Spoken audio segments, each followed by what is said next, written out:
हमें सबक सीखने के लिए, और ये कि जिस तरह से सोसाइटी को ये अपनी सर्विसेज दे रहे हैं, ऐसे बंदे के लिए क्या मुश्किल है कि बाहर आना जाना, बाहर से पढ़े, इनको बाहर टिक जाना चाहिए था ना, बहुत सारा वहाँ पर पैसा था और सब कुछ, तो क्या ज़रूरत पड़ी थी इनको पाकिस्तान आने की?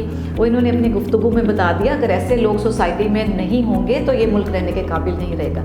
इनकी एक बहुत जो अट्रैक्ट की मुझे एक चीज़, एक इनका ऐसा इनिशिएटिव जो इन्होंने लिया, जो कि रियासत की सतह पे होना चाहिए, और अनफॉर्चुनेटली हमारी रियासत, हमारी जो हुकूमत है वो बस उनके तो ख्याल भी शायद उनको नहीं आया होगा जो ये प्रैक्टिकली कर रहे हैं। गौहर, क्या है वो आपका संडे स्कूल वाला प्रोजेक्ट? जी, संडे स्कूल का ये basically it's a project called Sunday school for working children, और ये इशू इतना बड़ा है कि इसके ऊपर इस वक्त पाकिस्तान बाय द वे दुनिया में दूसरे नंबर पे है, द सेकंड लार्जेस्ट कंट्री जिसमें इतने बच्चे आउट ऑफ स्कूल हैं। अच्छा, इतने बच्चे, about there was this figure that showed के तकरीबन 23 million children are out of school. 23 million बच्चे इस वक्त, सिर्फ एक अफ्रीकन कंट्री है जो नंबर 1 और हम नंबर 2 पे हैं। कई मुल्कों की इतनी आबादी नहीं है जितने बच्चे हमारे स्कूल से बाहर। ये जो आपने फिगर बताया, ये वो कि जो किसी भी तरह के तालीमी इदारे में, किसी मदरसे में भी नहीं है जो स्कूल नहीं जा रहे, दे आउट ऑफ स्कूल। और उनमें से बहुत सारे वो हैं जो डोमेस्टिक वर्कर्स हैं। हाँ। अब उसमें क्या होता है कि जैसे एक फोरम पे इस्लामाबाद में अभी पिछले महीने में एक ट्रेनिंग हो रही थी, तो मैंने यही बात की, तो वो कहते कि नहीं जी, हमारे घर पे काम करते हैं बच्चे, लेकिन हम उनको नमाज सिखाई है, हमने कुरान पढ़ा रहे हैं, कुरान पढ़ाए, नमाज सिखाई, तो उनको लगता है उनका जॉब कंप्लीट हो गया। This is very unfair. हमारे कॉन्स्टिट्यूशन के अंदर this is there in our constitution के प्राइमरी लेवल तक की education is the right of every child. सही, ये हर बच्चे का हक है कि उसको प्राइमरी लेवल की, स्टेट का काम है कि एजुकेशन दे, लेकिन अगर स्टेट ये नहीं, बहुत सारे और काम भी नहीं कर सकती और ये भी नहीं कर सकती, तो ये मुझे लगता है कि दिस इज़ द ड्यूटी। ये कोई हमने कोई बहुत बड़ा काम नहीं किया, ये हमारा एक सोशल ऑब्लिगेशन होना चाहिए। मैं तो कुछ अर्सा पहले यहाँ पे हमारे कुछ लेजिस्लेटर्स थे, मेंबर इधर पंजाब असम्बली के, और मैंने उनको भी ये रिक्वेस्ट की थी कि प्लीज़ आप जहाँ पे और इतनी बातें होती हैं, कम से कम और नहीं तो आप सारे इंस्टीट्यूट्स के लिए ये बार लगा दें, प्राइवेट के लिए कम से कम, कि आप इतना कमाते हैं तो चले संडे को एक दिन में कोई एक्स्ट्रा चीज़ नहीं लग रही होती, इट्स जस्ट आपकी थोड़ी सी, सब कुछ उनके पास है, इंफ्रास्ट्रक्चर तो है ना, और वो अगर ट्रेन करें या वी कैन हेल्प, उनके एक वॉलंटियर्स, हमारे भी यहाँ पे सारे वॉलंटियर्स हैं। संडे को all the teachers are volunteering, all the administrative staff is volunteering, all the support staff is volunteering. कोई भी ऐसा नहीं है जो कहता हो कि, और हमारे पास मतलब माशाल्लाह हमारे मुल्क में एक बड़ा जज्बा बहुत है पाकिस्तानियों में, बहुत ज़्यादा है कि सीवीज़ अक्सर आई होती हैं, हमें शॉर्टलिस्ट करना होता है कि नहीं, अच्छा। हमने अभी कम से कम 4 मंथ्स तक एक टीचर को लेके चलना है। तो ये बेसिकली पर्पस ये है कि उनको, उन बच्चों को जो काम कर रहे हैं और जो स्कूल नहीं जा सकते because of financial pressures, they are the bread winners for their families. मतलब ऐसे ऐसे बच्चे हैं कि जिनके घर में, जिनके पेरेंट्स, फादर जो है वो ड्रग्स में हैं, एडिक्ट हैं, या ऑर्फन्स हैं, या सिंगल मदर्स हैं, और वो या फिर कोई और डिसेबिलिटी है, और वो छोटे छोटे बच्चे, दे आर, आप कभी रोड्स पे जब देखते हैं तो ये जो हॉकर्स होते हैं वो बेच रहे हैं, कुछ बच्चों के टॉयज़ बेच रहे हैं, बलून्स बेच रहे हैं। आप होटल्स में देखते हैं एक छोटे का जो रोल है वो जो छोटा है वो अपने घर में बहुत बड़ा होता है, वो पूरा सपोर्ट दे रहा होता है। इस तरीके से एवरीवेयर। सो कोशिश ये होती है कि उन बच्चों को हम सिर्फ, क्योंकि वो अदरवाइज रेगुलर स्कूल में नहीं आ सकते, तो कैसे लाते हैं उनको आप स्कूल तक? वी अप्रोच देम, उनको खुद जाके अप्रोच करते हैं। मान जाते हैं उनके पेरेंट्स? बहुत आसानी से नहीं मानते। अच्छा। पेरेंट्स का बहुत बड़ा रोल होता है उनके केस में भी, क्योंकि पेरेंट्स को लगता है कि अगर वो एक दिन की वो दिहाड़ी खत्म होगी तो क्या हमें, तो संडे का दिन एक वाहिद होता है, उनको हम फिर बड़ी मुश्किल से कहते हैं कि जी एक दिन सिर्फ स्पेयर कर दें, और वो सुबह से शाम तक फिर हमारे पास होते हैं। ऑब्वियसली इट इज़ नॉट एक पार तो नहीं है, एक उस बच्चे से कंपेयर तो नहीं किया जा सकता जो पूरा वीक स्कूल जाता है, बिल्कुल। लेकिन ये है कि there is no concept of summer vacation, throughout the year वो कर रहे होते हैं। तकरीबन 1.5 डेज़ हमारे पास जो एक रेगुलर स्कूल का बच्चा है वो हमारे पास निकलता है संडे को।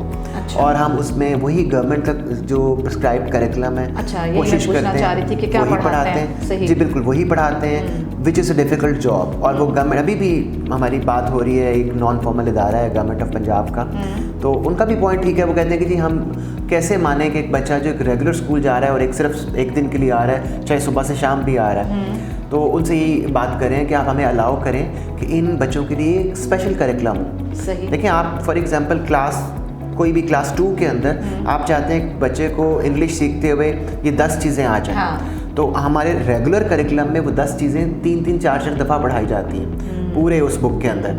हम उनको 3-4 दफ़ा की बजाय सिर्फ 1 दफ़ा पढ़ाएं ताकि वो बेसिक अपने वो स्किल्स गेन करें and they move down to the next level. तो हमारा आइडिया ये है कि हम इनको 8वीं क्लास तक इनको करवाएंगे जो गवर्नमेंट का एग्ज़ाम देने के बाद, फिर इनको वोकेशनल साइड पे ले आएंगे, वोकेशनल ट्रेनिंग्स में इनको ले आएंगे। बहुत ब्राइट बच्चे हैं, कभी आप संडे को कभी आएँ तो आप उनसे बात करें ज़रूर। मैं और इतने एम्बिशियस हैं, you will be very happy to meet them. जितने एम्बिशियस हैं, जो उनकी लाइफ, आपको पता है एक एवरेज बच्चे की जो वर्किंग कंडीशन है पाकिस्तान में तकरीबन 10.5 घंटे, 10.5 घंटे ऑन एवरेज ये बच्चे काम करते हैं। जो एक नॉर्मल बड़ा एडल्ट जो है वो इतने घंटे नहीं करता, और उनको अगेंस्ट विच जो उनको पे मिलता है इट्स जस्ट नथिंग। 300 से लेके 700 रुपए के दरमियान वो एक उसमें है, और साथ में उनको कोई एक नाश्ता करवा देते हैं कुछ। तो दिस इज प्योर एक्सप्लॉयटेशन। और उसमें पर्सनैलिटी जिस तरह से डिस्ट्रॉय होती है, जो बदअखलाकी वो सीखता है। बहुत इंपॉर्टेंट पॉइंट है कि पर्सनैलिटी क्या, they are open to all sorts of abuse. ऐसे केस स्टूडेंट से जब बात करते हैं, वर्बल अब्यूज सिर्फ नहीं, सेक्सुअल अब्यूज, उनके वो बच्चे आर हाईली वोलेटाइल, इतने वल्नरेबल वो बच्चे हैं, और वो चूँकि उनके पेरेंट्स भी, मदर्स भी, वो इस एक विशियस सर्कल में फंसे हुए हैं कि अगर हम यहाँ ये नहीं करेंगे तो फिर हम क्या करेंगे। कोई होप ही नहीं है ना उनके लिए कोई। आप सोचें एक नस्ल जवान हो जाए जो स्कूल कभी ना गई हो और वो करोड़ों में हो, तो वो क्या सोसाइटी की क्या शक्ल बनेगी, वो क्या बनेगी अगले आने वाले टाइम। बिल्कुल। तो ये मुझे लगता है कि हम कोई बड़ा काम नहीं कर रहे, हमारी ऑब्लिगेशन होनी चाहिए। मैं तो सबसे रिक्वेस्ट, आपके प्लेटफॉर्म से भी रिक्वेस्ट करूँगा कि अगर आपके नज़दीक, आप ख़ास तौर पे जो घरों में डोमेस्टिक वर्कर्स हैं, क्योंकि हमारे मुल्क में बहुत बड़ा कल्चर है कि बच्चे ले आते हैं, वो घर में रहते हैं, वो तो उनको कम से कम आप संडे को एक दिन ये आप उनके लिए, अपने लिए कुछ करेंगे कि वो साथ में पढ़ते रहें, वो अपनी एजुकेशन है। कोई मुश्किल नहीं है ये करना। ये एक इशू अभी हमें जो चैलेंज आ रहा है वो लॉजिस्टिक्स का आ रहा है। अभी अब बहुत सारे बच्चे जो यहाँ पे पढ़ते हैं, about 50 students at the moment. हमारा प्लान है इंशाल्लाह सितंबर से ये 100 का नंबर उसको लेके जाएंगे।